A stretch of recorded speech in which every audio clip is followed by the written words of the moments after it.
Elon Musk just made a major announcement yesterday. He was saying that actually Tesla has solved unsupervised autonomy, unsupervised FSD, and that he thinks that in 3 weeks, that's when that we will have no one else in the car in the Austin robo-taxis.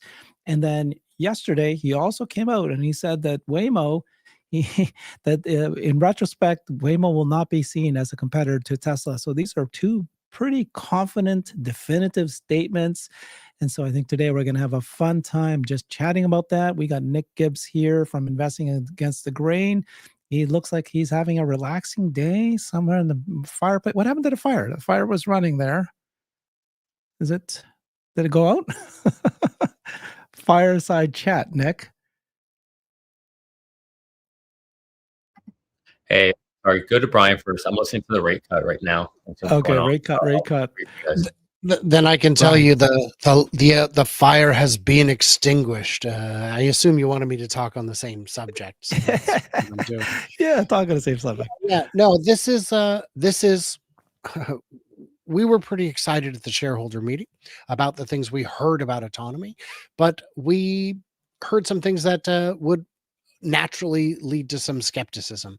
This is a done deal. We're going to be without supervisors in the car by the end of the year. Well, it's almost the end of the year. Yesterday morning, I got up and I was very, very sad. I thought, oh, it's December. Why won't Elon tell us when that's actually going to be? And of course, my prayers were answered. Elon had a thing or two to say about it. What did he say about it, Herbert? Let's listen. Let's watch it. I assume that's a bullet.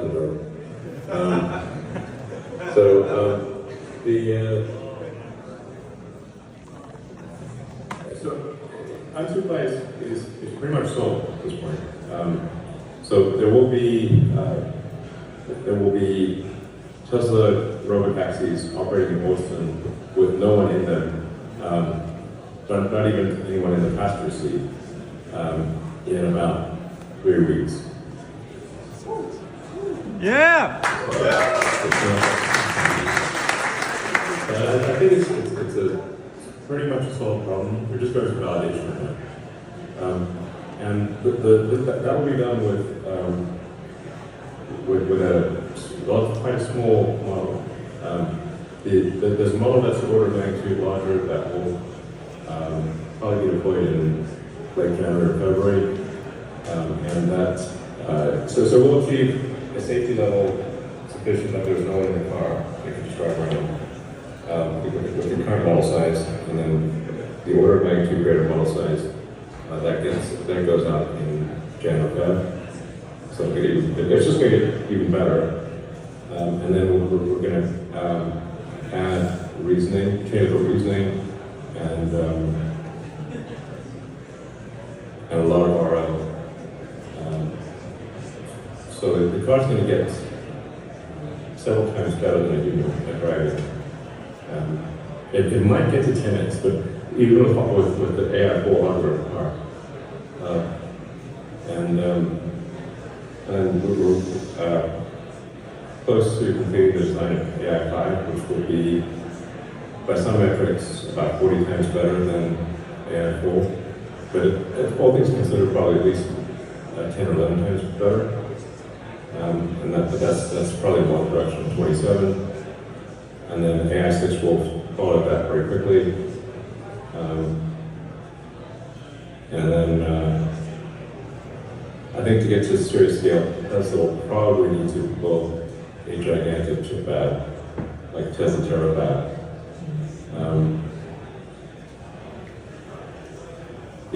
To have like a few hundred gigawatts of AI chips per year, I don't see that capability coming online fast enough. So it's probably requires building a gigantic fab. Thank you. Thank you very much for your time. Okay, guys, you guys believe what he's saying this time around? The unsupervised FSD is solved. And then he said that in 3 weeks, we're going to have no one in the car. He said that, something like that before also. But then he said large model in January, February. Then he started talking about AI5 in 2027 and AI6 in 2028. These things we already knew about. Thoughts on the things he said there? Well, I would say that solved is you and I have a show coming up about this. What does solved mean? It means something different to different people.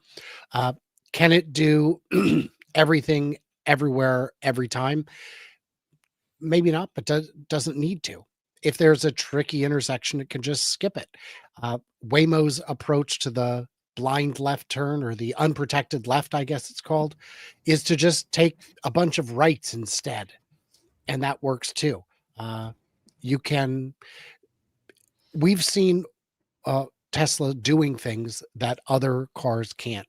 Jason Camisa shared on a podcast the other day how incredibly good it is. He said it took him into a parking lot that was too narrow, that was uncomfortably narrow and tight, and parked. It just parked, and we're here. This is where you wanted to go, right?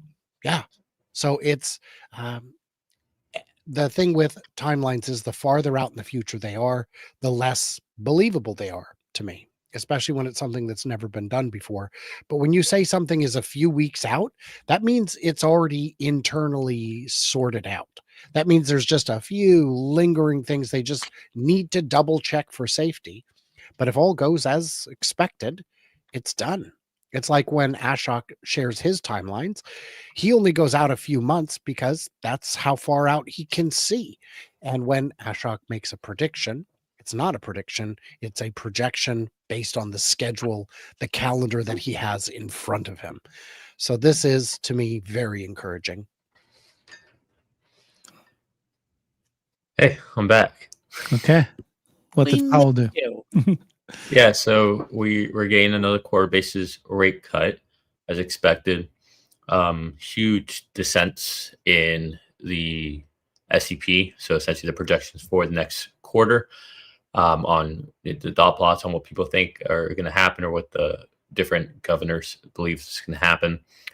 The most notable thing before obviously Powell starts speaking, we are going right into quantitative easing. They're going to be buying $40 billion in bills. And so like I'm sure Jerome Powell will try to spin this to be something else, but it's quantitative easing. So they're going right into QE. So that's extremely interesting. Was not expecting that. So I think you're going to have a lot of questions around that probably during the Fed speaking. But in other words, liquidity is getting pumped into the market again. That's all good news. All good news. I mean, some of them might have already been expected. What's that? We'll see. We'll see.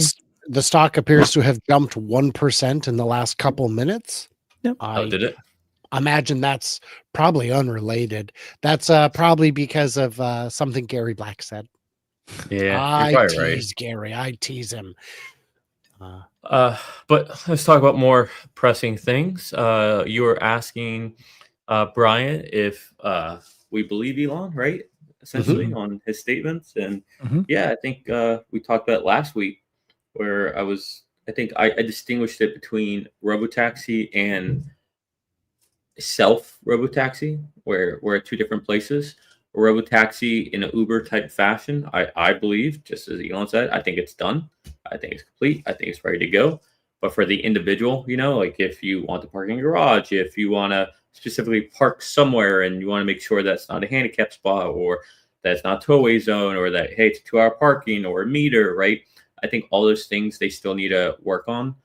Even the little things, like if I'm going to park somewhere there's a meter, the Tesla should be working, incorporating in the software with the different companies, like for us where I live, it's Park Mobile, right? They should have a interface with those so that it can automatically tag into my credit card, right? All those nice little experiences. So I think to be fully complete and actually say it's done for the individual, I think we're just right there. We got some tweaks to do. But for robotaxi, as far as I can tell, the car does it every single day. Point to point, no problems, no issues. So yeah. I think he's accurate. Yeah. So normally I wouldn't believe everything that Elon says. He's often mistaken in terms of time and so forth, and he's very optimistic. But when he says FSE solved, I am driving FSE and it's driving me for the last 7 months. And when I see it, it's in my mind, it's solved because I have not had a critical disengagement for 7 months straight, and I've driven it to Canada, Portland, Vancouver, Seattle, all over the place. Every night, every day, we go to some restaurant, it goes there and back, no critical disengagements. So if it can do that in all of these states, and then it's doing it in California, and it's doing it in Austin, and it's doing it in your state, Nick, and your well, we happen to live in the same state, Brian. And all of our friends are in different countries, even. Yeah.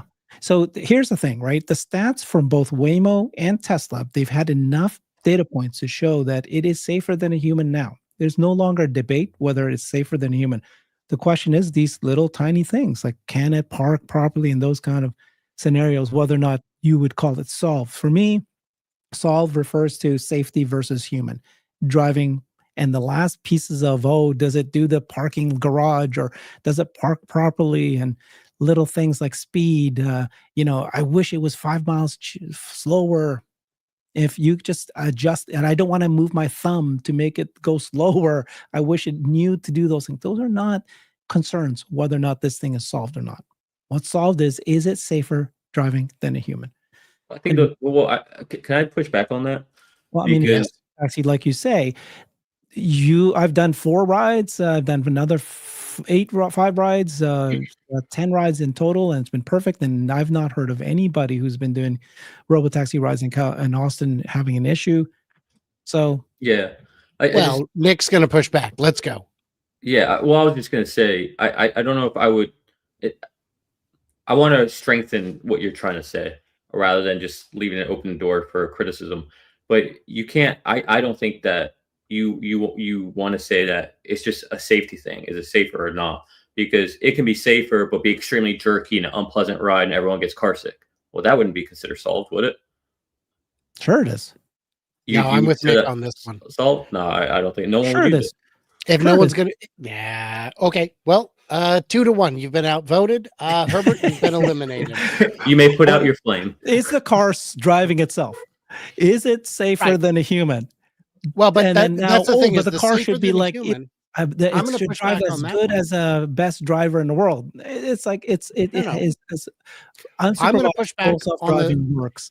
I'm going to push back on the safety. safety. We already know though that the car is actually very comfortable to drive in. So that's not. It's like we're talking about the final bits of comfort, not that it's like so jerky, and because it's not doing that.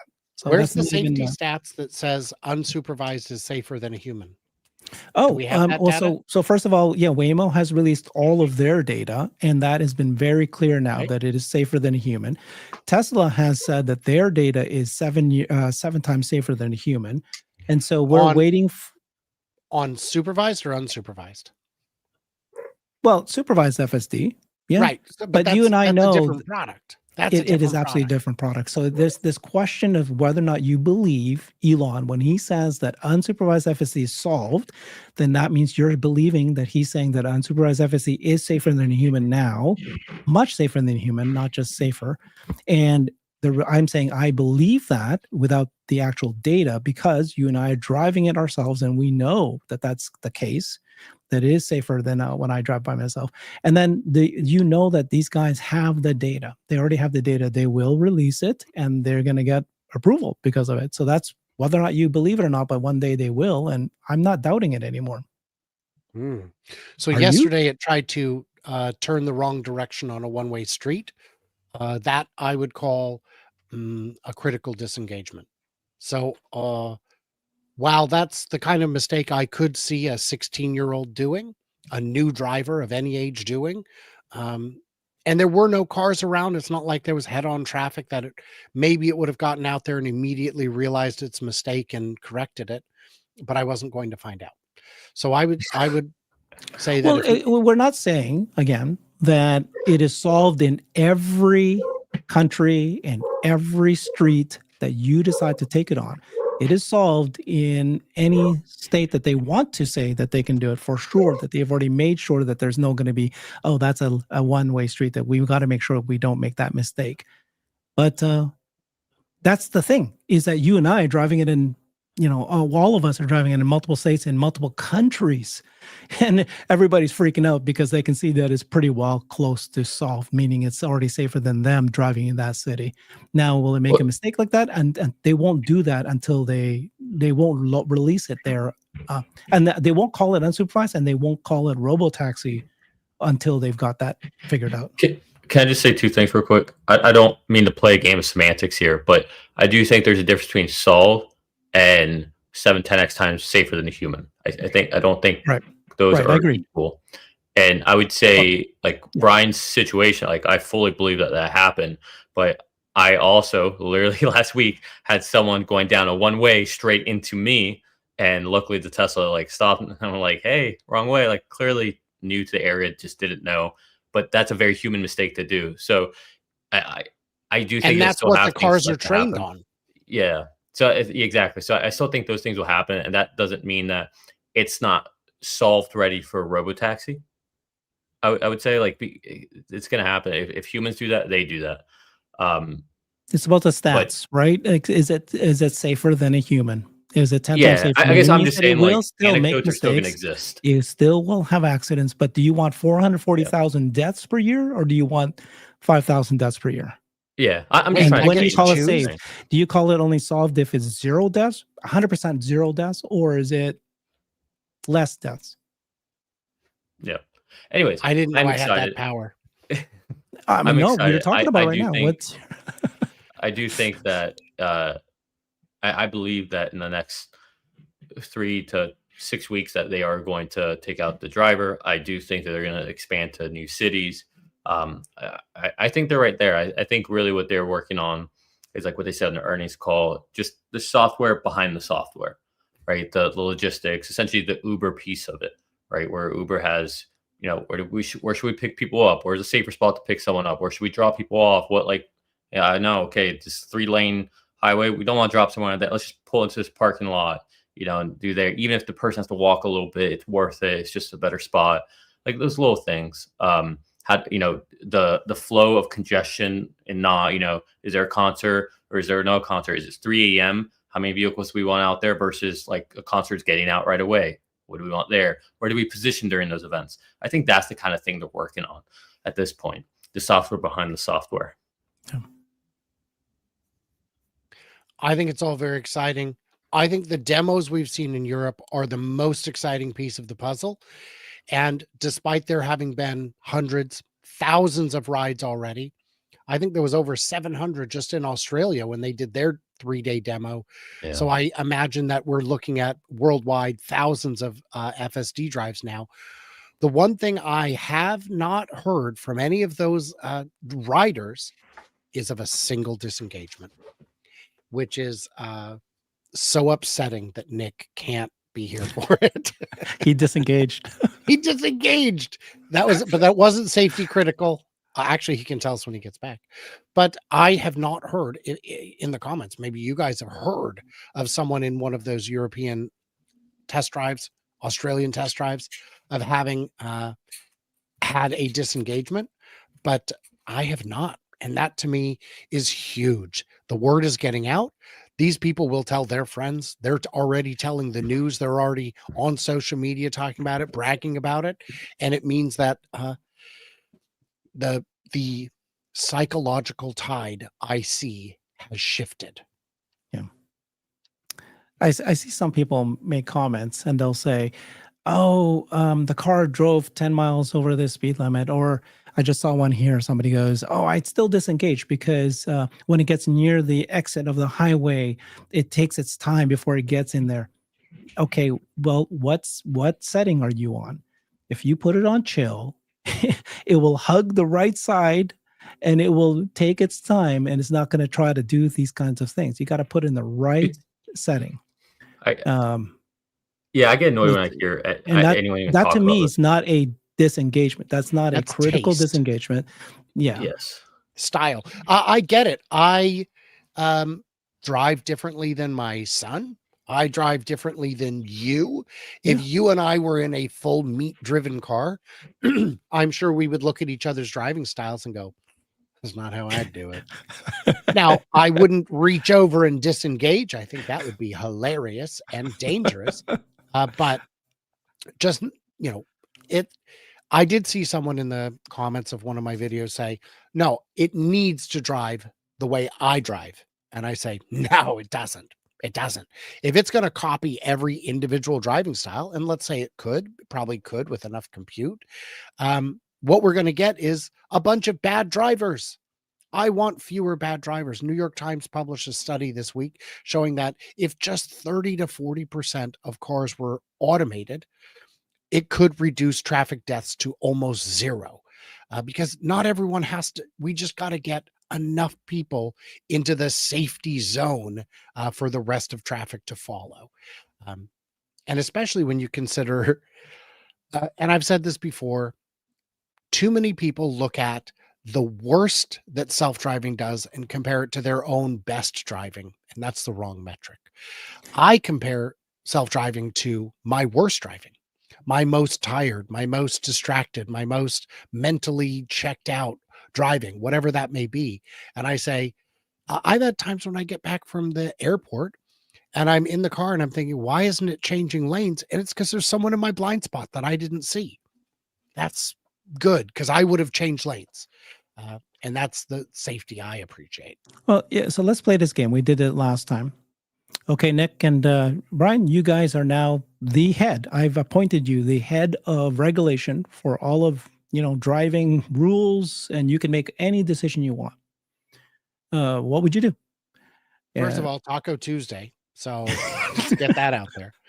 Because I'll stick my head out. If I was in charge right today with FSD version 14.2.1, I would roll it out to every car, and I would make every car do it now. I would approve it right now. I would say FSD solved. Why? Because once in a while it will go into the wrong lane, like you said, Brian. Yes, once in a while it will take the wrong thing, but at the end of the day, it is safer than human, and Absolutely. it's going to it will cut deaths. And as far as I'm concerned, even if it's I don't know, let's say there's 440,000 deaths last year, if it was 10,000 deaths less, I would turn it on now. Now others will say nope. Even one death is you do not turn this on. And I'm telling you, you have blood in your hands. If you're a journalist writing articles, if you don't say that this is something that we should be working on, pushing forward instead of stopping it, you have blood in your hands today, because it's proven. Both Waymo and Tesla have proven that it's safer than human. Let's take it back one half step from there. Why is should we allow cars to have automatic emergency braking? I didn't tell the car to brake. Right. Yeah. So first of all, yes, you should allow automatic emergency braking. Is it going to have false positives? Sometimes, maybe, but it's safer.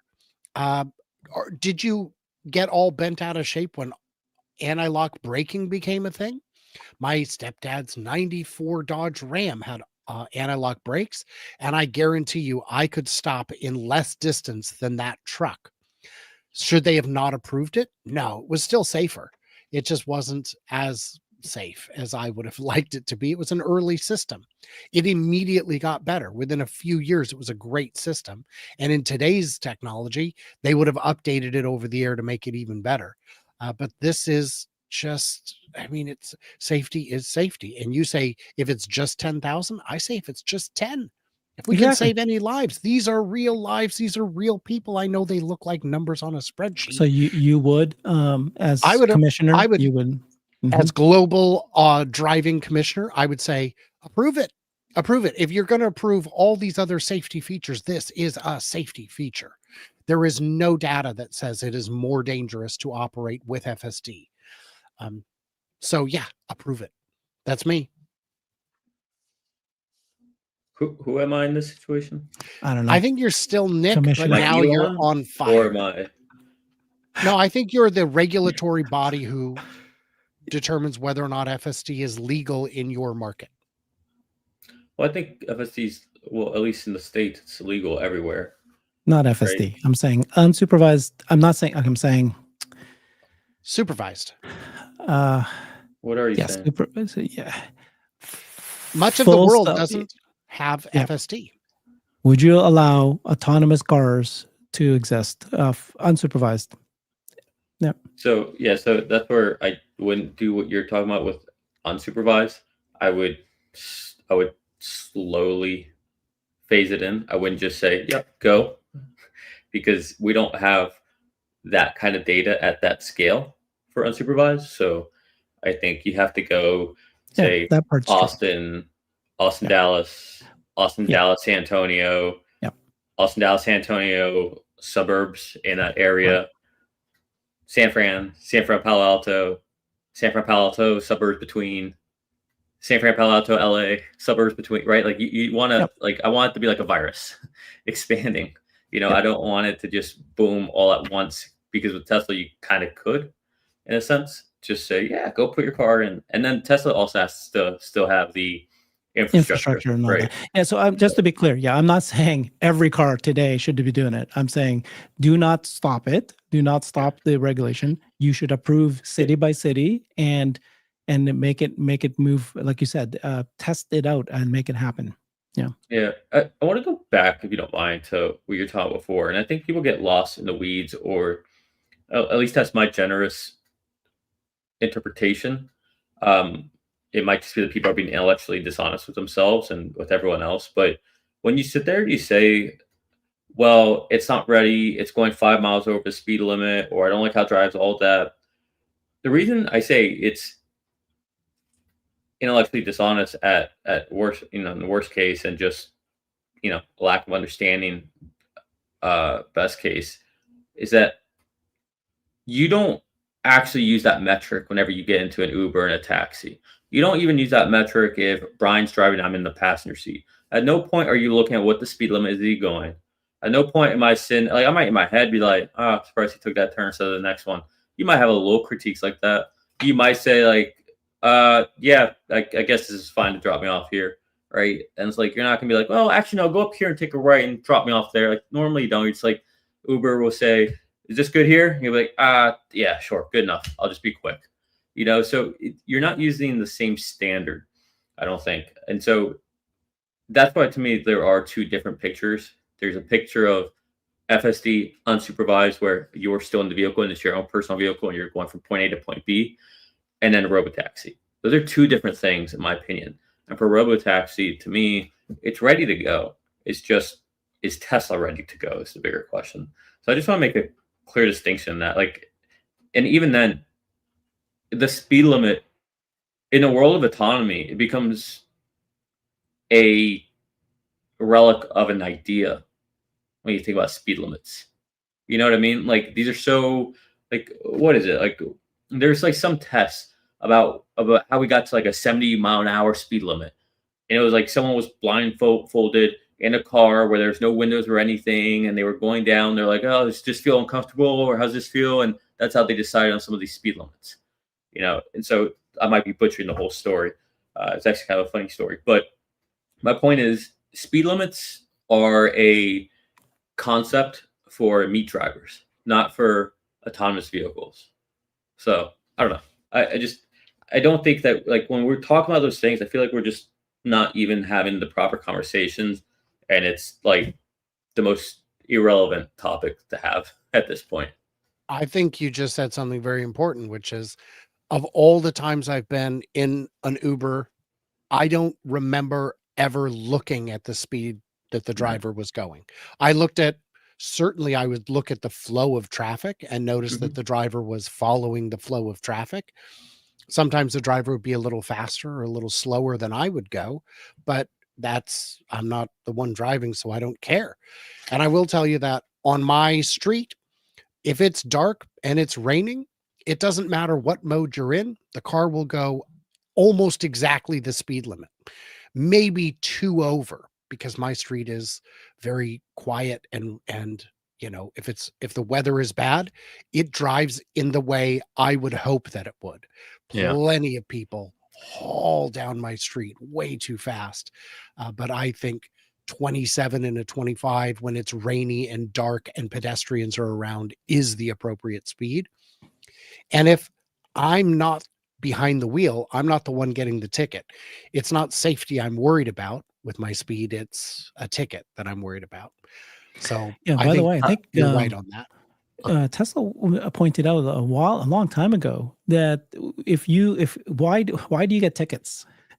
Police give you tickets not because of safety. They do tickets because it's easier. It's the thing that they can measure. They can measure how fast you're driving, and so they'll give you a ticket if you're above or below the speed limit, and then they'll give you a ticket if you don't stop at a stop sign. Those are not necessarily the things that show you statistically that causes the most accidents.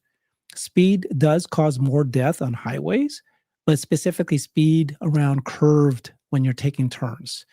And so that's where Tesla was able to know exactly what causes more accidents and more deaths. And that's what matters. So that's, speed by itself is not necessarily a bad thing. It's speed in certain contexts. And that's why they can actually, know if you're a good driver or not. Like, are you more likely to cause accidents? And it's not always like, if you decide to do a rolling stop when there's no one there, that does not cause accidents. Well, yeah, I think tickets are give it's the stick, right? The carrot is, hey, drive safe and you'll be safe, but you need a stick for people who choose not to. And so when you speed, hey, here's a penalty.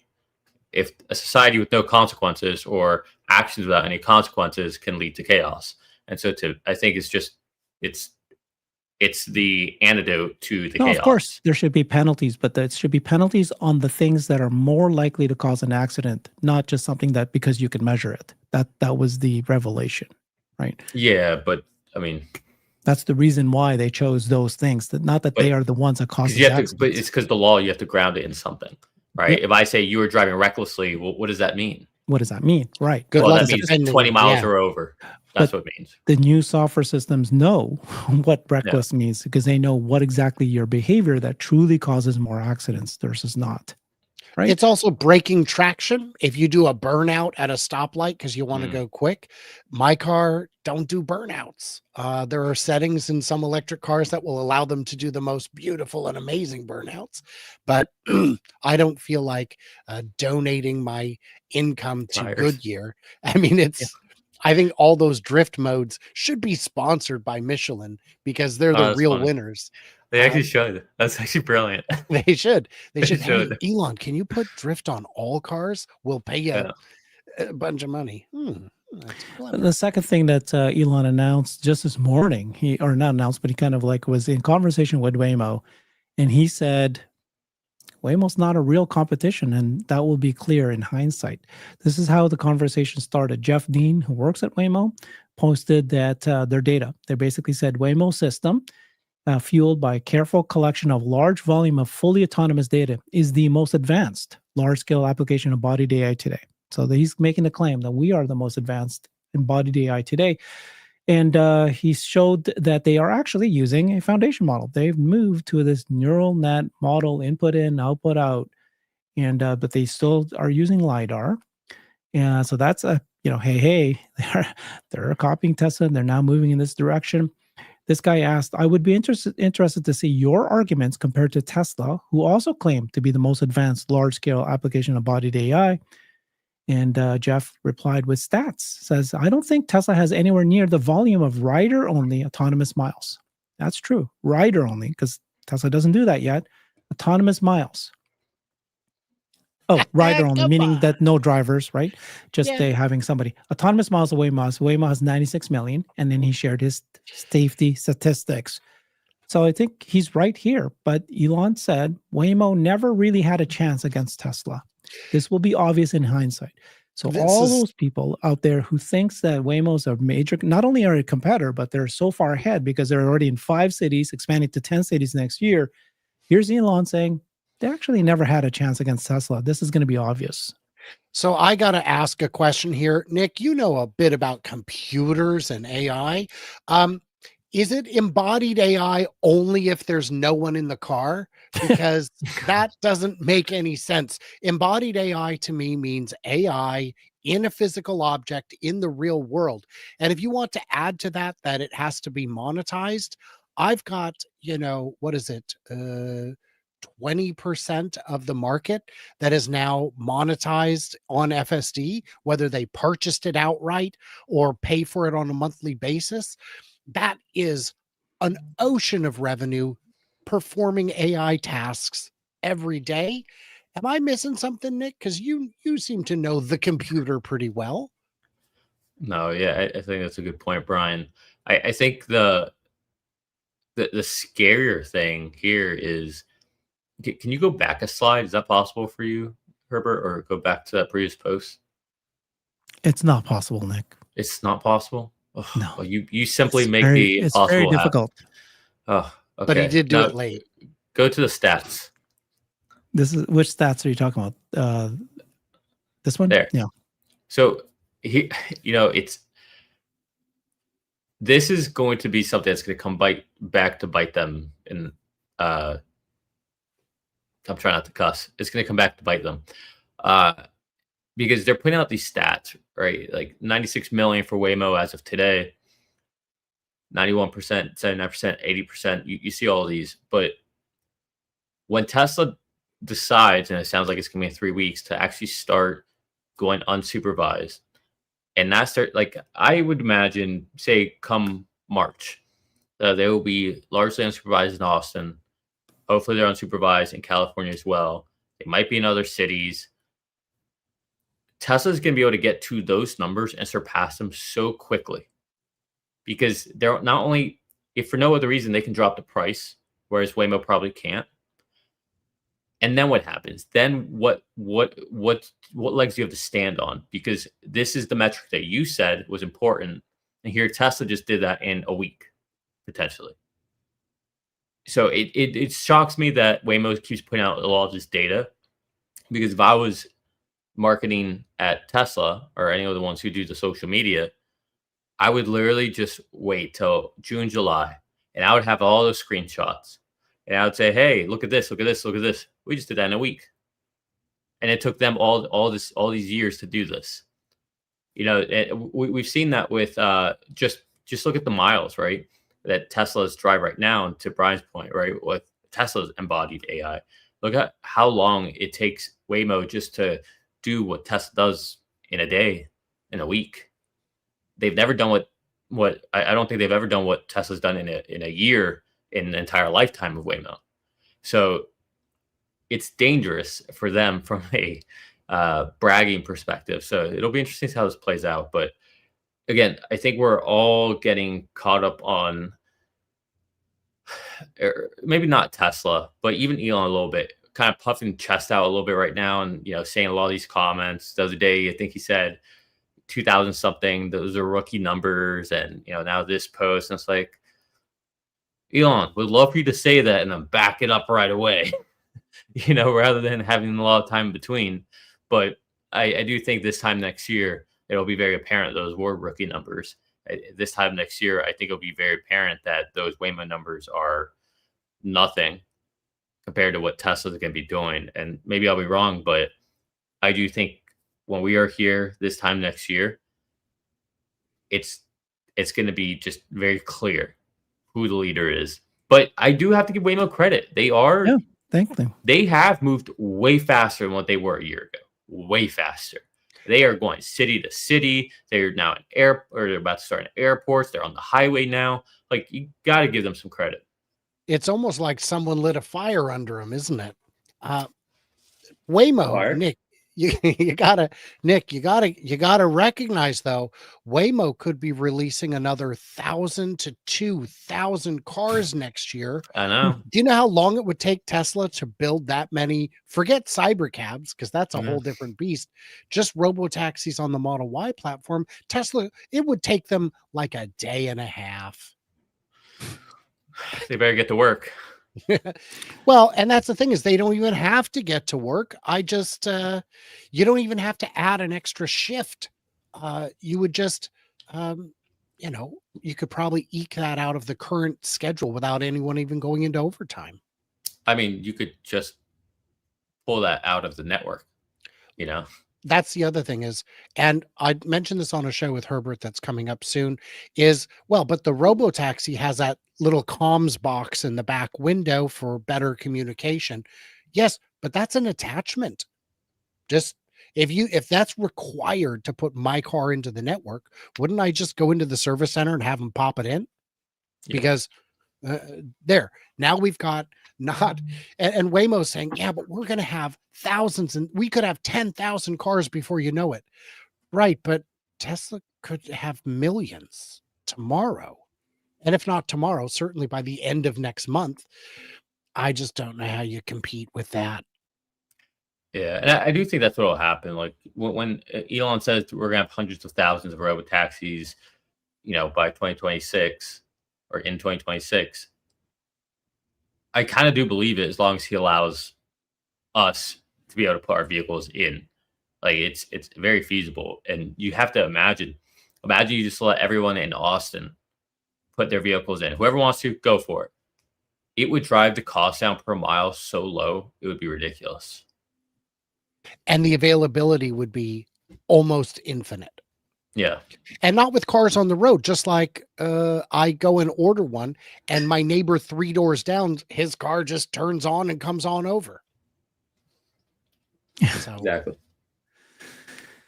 Yeah, I think if Elon says something, it's one thing, but if Ashok Swami himself says something, that's another thing. And so Ashok has said, he also weighed in on whether or not Tesla customers can put their cars into the robo-taxi network. He said, we're working on having to certify the cars. We have to think about that, right? So if Brian wants to put his car into the robo-taxi network, if I do, Tesla needs to certify our cars to make sure the tires are, they can do it over the air sometimes, but make sure the tires are not, bald. They've got some tread, they're not bald, and things like that, just to make sure the car is safe. And then, like as Brian said, if they need to have better communication with the network system, then they'll put this thing on top, but it costs them, it's probably minutes at the service center to attach it, and you're done. And then he also said that Hardware 3 cars is going to be part of robotaxi. That was the key thing. It wasn't just Hardware 3 cars will be able to have FSD 14 in it. That's one thing. He believes that Hardware 3 cars will be able to be used in robotaxi, which means both, right? That it's good enough to be able to be safer than a human, but also that it's going to be part of robotaxi. They will allow the cars that people own, because they're not making Hardware 3 cars anymore, to be put into the network. So this idea that could customers put their cars in and make money seems like it's still the plan that Tesla has.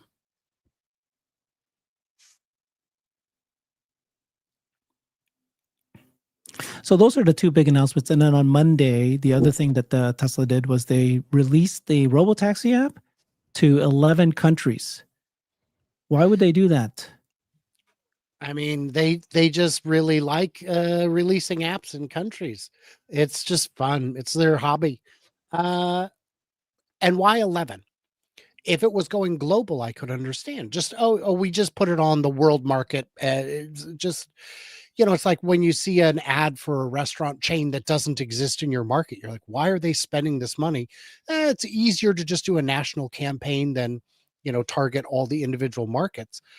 But 11, that's a weird choice. It's almost like these are the aspirational places they wish to be, or plan to be, or hope to be. What do you think, Nick? Yeah, I would say there's a chance that it's just strategic, just to see how certain, like, I don't know. I'm just guessing. Obviously, we all know what the most bull optimistic thing is. Like, oh, they're about to launch and start doing things with robotaxi in those countries. That's possible, sure. But I would say most conservative would be those are different countries or regions of the world that have different app stores or infrastructure for getting apps onto your phones, different requirements, different regulations, and they're just trying to test all those out. And so that's why it says 11. So I don't know if there's anything like that or something else on the back end, or those are going to be countries that are like the command station for taxis. So they're just trying to. I have no idea, but it could just be them trying to test some stuff. So I don't want to get too high. I don't want to get too low, but it's hard not to be excited about seeing all of these drip of information on the expansion of robotaxi. And I feel like it feels like we're just sitting there building up to a moment where it's like, boom, a really big series of announcements is what it feels like. But It's like this steady drip. Well, to be clear, Tesla's been behind, right? You did a post, Nick, and you said sarcastically, you said, "Oh, tell me what I said." yeah, you." I guess you were very sarcastic. I think I read it that way, and you go, "Tesla's going to be launching 8 more cities in 2 weeks," because they had said, Elon had said, they're going to be in 8 to 10 cities by the end of this year, and you're like, "Okay, well, you got 2 weeks, basically 3 weeks, right?" I mean, I honestly wouldn't mean sarcastic. That was just saying back what he said. You actually believe it, because I thought that was sarcastic. Okay. I mean, it's not that I believe. I hope it. Well, we've got Austin. I hope it. We've got Austin, Pflugerville, Del Valley. I mean, if we want to count the suburbs as cities, I think we're already there. Yeah, no. Okay. Somebody was asking this, Nick. They can't even do an Android version yet, and yet they're launching the iPhone app everywhere. A lot of people who have Android are concerned why they don't have RoboTaxi with Android. But I heard somebody else say, well, it's because it's owned by Google and they don't want to necessarily share some data. What do you think about that? No, Google owns part of Waymo, not all of Waymo, and I wouldn't say can't. I would say they just hasn't. Yeah. Yeah. Like, can't is the wrong word. I have a Tesla Android app. I have an X Android app. I have a Grok Android app. They can do these things. They don't need to yet. There's not a shortage of passengers waiting for rides. There's a shortage of rides waiting for passengers. It'll come. And they did have a recent job posting for an Android developer. And my first thought is, oh my gosh, they're going to build Androids. No, wait, never mind. I get it. But I did enjoy the footage of the Optimus operator taking off his headset without putting it in standby mode. That was hilarious. Let's talk about that. I mean, I can go search for that, but yeah. So what happened is they're at the big FSD event in Miami. They've got Optimus there handing out water bottles, remotely operated. And I assume what you do when you're done operating, when your shift is done, someone else is going to come in, is you put it in standby, take off your VR goggles, hand them over, and the next person is running Optimus. But they didn't put it in standby. So Optimus just invisibly grabs his invisible VR goggles, whips them off, and nighty-night, out of the frame. Hilarious. It was a lot of fun to see. If we can get that up, it'll be even more fun. But and then of course you have some people saying, oh, this is proof that it's not automated, and everyone else saying, you needed proof. I thought it was pretty clear that it was not. Here it is. Let's watch it. Let me play it again. So this is Optimus at the Miami event, and he was handing out bottles of water. And then this happened. Clearly, you can see that it looked like that it was taken off a headset, and these are teleoperated. And so some people are going, oh my God, it's proof. They were lying to us. They were lying to us. Yes. I don't know why. I guess it is a fault of Tesla to mislead people to think that the popcorn, every time you see an Optimus, that is not being teleoperated. I actually don't think that is being teleoperated. The popcorn? Yeah. I think it is. Dude, of course it is. I think it's hard coded. No. That when it does this and it does all these You don't know things. that. We don't, but we have You're just saying no, but you say no as if it's a fact. You're like, no, you're wrong. No, that's what I think. Yeah, I know that here. Well, here's an example right here. It's pretty clear at this point that was teleoperated. No, that's different. That's different than doing handing the same water bottles. So let's You're not listening to what I'm saying. You're just speaking over me. That's different than the popcorn. It's different than giving the popcorn at the burger joint, or they're just giving the same thing over and over. I don't think that's not what happens, Nick, at the popcorn place. The human comes in and hands them a container. It grabs it. It even readjusts it. Then it puts it in, and it'll interact with you. It'll, make jokes, and it'll do things. I know. Like that. I don't think that's a human doing that. That's what I'm saying. Okay. Here's what we know. We know that Tesla, at the 1010 event, they were teleoperating. That was a fact. They announced that that was true. But then they showed a video and they said this is 100% automated, where you did have Optimus handing out water bottles, and they showed that that is capable of doing that. There was a lineup of people walking up, and then it was handing it out. So they proved that it can be done autonomously. So to say, yeah, you don't know for a fact that they're not autonomous, sure. But this one here in Miami, clearly, that was this guy take off his headset and it falls. So for people to say, hey, you deceived me, number one, I think that that's okay. You thought it was. I would lean on assuming that it's not. And then B, this whole thing about that means that Tesla Optimus is really behind, and they're just smoke and mirrors, and they have nothing. Which that's ridiculous. That's ridiculous. That part is definitely ridiculous. And also, I think these were 2.0 bots we saw in Miami. They're not even the 2.5s, and 3 is what we're going to be seeing before too long.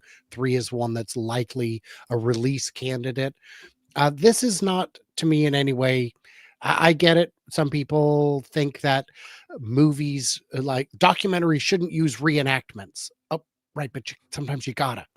You just got to make sure it's clear which part is real and fiction. At We Robot, we know there were parts that were teleoperated because the robots disclosed as much. And we know there were parts that were routines, like because the dancing, you can hold it up side by side versus other dancing it's done. That's clearly a routine, a macro that they can just tell it to do, go into dance mode. It'd be hilarious if the people backstage had to be doing all the dancing exactly the same each time. It costs a little extra to get those operators. But I'm not worried about any of that stuff. The hardware is good. The brain looks good. The Optimus University is being built right now in Cortex 2 in Austin. It's going to be able to train all kinds of tasks. And anybody getting bent out of shape over this early in the game, I think, is misunderstanding the entire mission and objective. I will mention we're at 52 minutes in just about 8 minutes. Sometimes it goes over. That's fine too. I will be doing the after show where I answer all your cues from this show, give you the A's that you need, and see how that goes. If you're on my channel or Herbert's channel, it should automatically redirect unless it's on the replay, in which case go to Futurasa on YouTube. You'll find it listed there. Nick, a pleasure chatting with you as always. Enjoy your fuego, and I'll see you guys next time. Cheers. All right, Nick Gibbs. The other thing that happened is President Trump announced a unified one rule for them all, referring to AI, that he's going to sign an executive order sometime this week to do that. David Sachs, who's the AI czar for the U.S. government, explained what that is. And some of us are wondering, does that apply, because it's AI in general, just to LLMs? Or does that apply to federal framework for autonomous driving and maybe even a federal framework for robot development in the U.S.? What's your take on it? I think it's pretty clear that the scope of that has to do with things, AI that's related to LLM specifically. There are two different domains, right? The autonomous vehicles, that falls under the DOT, not necessarily under the purview of the AI czar or any legislation from that. They're just two different buckets. But I think the spirit of the one rule is the same spirit that Duffy has talked about. We don't want to have all these. It's even worse for autonomy, because there could be a world where, or I think there is kind of an attempt where it's not just state by state, but city by city, and that's ridiculous. So for autonomy, you have to have a national framework, not a city by city, state by state. So, and Duffy's talked about that way before we started talking about we need to have a federal level AI, set of rules that everyone abides by. It was that first phrasing came with the idea of autonomy. So I don't think what they're talking about right now has anything to do with autonomy. but I think the spirit and the logic behind it is coming is was inspired from the conversations about autonomy. So while I don't think that's what it's about, I do think it's the same thing. Pull I from. agree with that. And the other thing that's in the same spirit is competitiveness. So they did say, David Zach said that, this AI one rule has the 4 C's, which are associated with LMs, like child safety, community, or something like that. And that each of the states will still have their ability to weigh on those 4 C's. But the 5th C, he said, which is even more important, is competitiveness. The reason they're doing this is you can't let other countries, let's say China, have advancements in AI and the US falls behind. We need to do this for competitiveness reasons. And the same thing he said for self-driving. And I'm sure the same thing applies to robots. And so that is a good news. That means that if they are moving forward with as a federal framework for AI, and then just last week, they did announce that now that they've done a lot of work with AI, they're now going to focus on robots next year. So this is very good news for Tesla. It means that, it looks like that the government is going to move forward with, a federal framework for autonomy and a federal framework for robots. That is clearly the path that's headed at this point. Yeah. It's good. I tend to be someone, I think that doesn't like government intervention in things. But this is an example where I think government is intervening in a good way, which is to keep politics almost out of it. I think if you start doing things at a state level or a city level, Texas might do something different than California. Austin might do something different than Houston. And you want to keep politics out of this. I think the lens of competitiveness is the right way to go. But you do need some regulation, right? You still want to keep things safe and above board, and you want to make sure people aren't cutting corners just for the sake of competition. But we, at the end, they want to, if you look at it as a team, you want to make sure that, people aren't necessarily taking steroids and everyone's, on the same playing field when it comes to that. But at the same time, let the players play. Don't over referee the game. Otherwise, it just becomes no fun and the players don't get a chance to actually compete. And so I would say let our companies, which are the players in this analogy, let them cook, let them run, let them do their thing. And we want to keep regulation because we want to keep the game fair and keep things above board. But we also don't want, the regulation or the referees interrupting the game every 2 seconds. And then there's no flow or true progress. It's happening with every sport right now. It's frustrating for me. I know. Isn't it great though? So a year ago, the biggest concern that everybody had was, does FSD work? Does autonomy work? Can it actually be safer than human? Well, but regulation is going to be the biggest problem, never in my lifetime, because regulation will just be hell. No one will allow this to happen. And then the consumers won't ever get into a self-driving car. They're going to hate it. They're going to take jobs. But knock on wood, so far, all 3, as of today, seem to have moved forward significantly, right? We talked about how, Elon claims FSD is solved, but Waymo is showing that they are safer than human already with their actual data in the 4 or 5 states they're in, the 5 cities that are in. Can I just add something there? So there is a nuance there that, I think people just kind of broad stroke over. Waymo showed their safety data, and I believe their data is accurate. I believe they are as safe as they say. But we can't make that. It's apples and oranges. It's not the same as Tesla, because Tesla is operating in a essentially unlimited defined geospace, whereas Waymo's statistics are only accurate in their current geofence where they're at. Whereas Tesla can have those stats that they've shared with us are reflective of the entire continental United States. So that's a huge difference. Huge. I mean, we know that Waymo would pull off cars. They would not allow them in the network if it's pouring rain or something like that. They would be very careful, and rightly they should be. But yes, I'm not saying that we're not comparing at this point, but just stats are coming out to show that the technology for autonomy is gotten to the point where it's as safe as a human and only going to get better from here. You got regulation. It is still a major concern, not something to just brush by and say it's done. I'm not saying it's done, but look at it, right? We've got how many states has Waymo announced that they've got approval for it, right?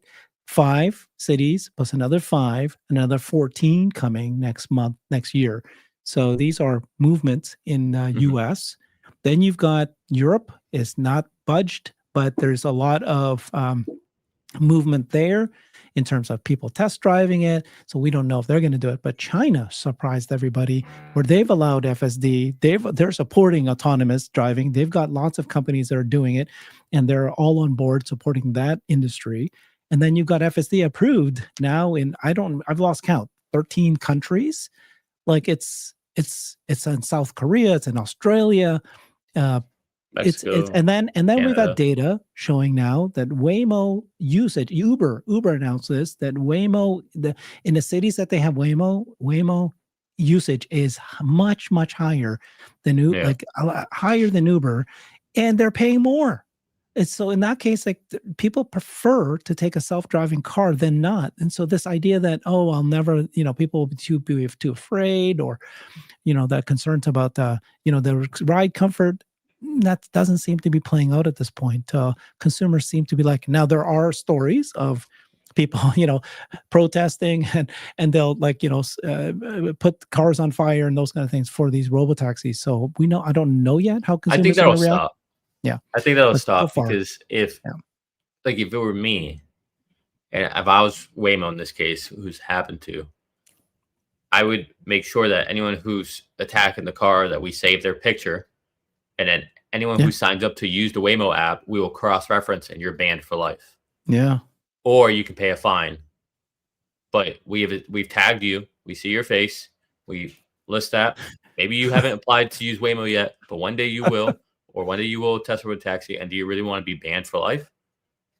Can you imagine? Like there's Tesla says Grok in it now, and now they're about to release a new feature where you can use Grok to actually tell you navigate. Did you get the holiday update yet?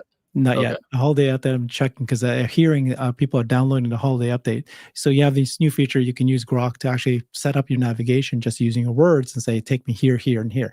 So eventually these cars will, like you say, know you, right? Yeah.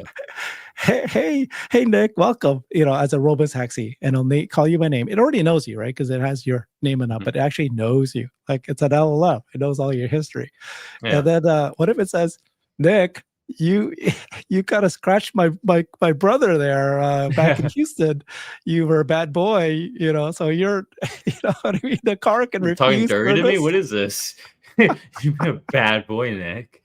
You're being a bad boy, Nick. You scratched my rear. What is this conversation devolving to? The car is alive. It'll have some sort of sentience and some sort of personality, and then they'll like, nope, not gonna let you ever get my car again, Nick. So, no, I'm excited for this new update because honestly, the current version of Grok is painful. It's not good in there. Look, when we first got it, it felt good, but we've come so far in the improvements of Grok and LLMs in general since then, which is crazy because it hasn't really been that long, that now it's just painful to even talk to it. Because I talk to it on my phone nonstop to Grok, and I get into the car and it's like such a dumb version. I'm constantly correcting it, saying, hey, but you forgot about this. Hey, you forgot about this. Like, oh yeah, good point. I apologize. I'll aim to not make more mistakes. Like, come on. Yeah. No, I think there's something there too. I know, but this is it. And so the 3 things that I think that was concerned by people, and I laugh. Not laugh, but it's just interesting. Well, at that time, many of them said, "Never in my lifetime." Yeah. Here we are, a year later, or 2 years, or 3 years later, and here it is.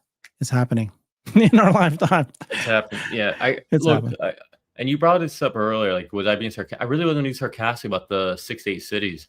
I won't be surprised if they announce some new cities this year, in the next few weeks or in the first couple weeks of 2026. I won't be surprised at all. But they did talk about another model Elon did during that conversation or interview, whatever he was having. Yeah, January, February, a larger model. Yeah. So they may be waiting for that before they go to new cities.